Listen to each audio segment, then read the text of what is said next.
बिस्मिल्लाहिर्रहमानिर्रहीम। अस्सलामु अलैकुम वरहमतुल्लाहि वबरकातुहू।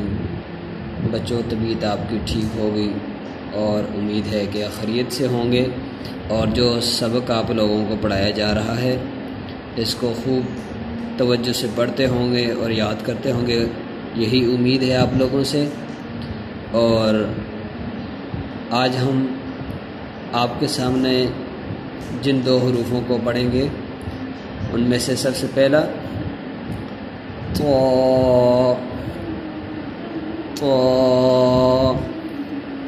इसको मोटा करके पढ़ते हैं और ये तो उस वक्त अदा होती है कि जब ज़ुबान की नोक आगे के जो ऊपर के दांत हैं उनकी जड़ों से टकराए, ऊपर वाले जो दांत हैं उनकी जड़ों से लगे तो उससे तो अदा होता है। ठीक है, इसको मोटा करके पढ़ेंगे।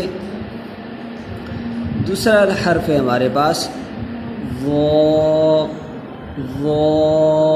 इसको भी मोटा करके पढ़ते हैं और ये जब ज़ुबान की नोक अगले जो दांत हैं उनके सिरों से लगे, तो जड़ों से लगे, और वो जब ज़ुबान की नोक, ज़ुबान का सिरा अगले वाले ऊपर के जो दांत हैं उनके सिरों से लगे तो उससे वो अदा होती है। ठीक है, तो दोनों को मोटा करके पढ़ना है और जितनी प्रैक्टिस करेंगे इतना ही समझ आएगा।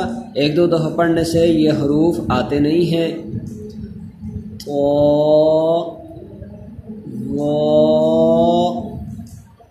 ठीक है बच्चों, इसको याद कीजिएगा, खूब प्रैक्टिस कीजिएगा। अल्लाह निगहबान।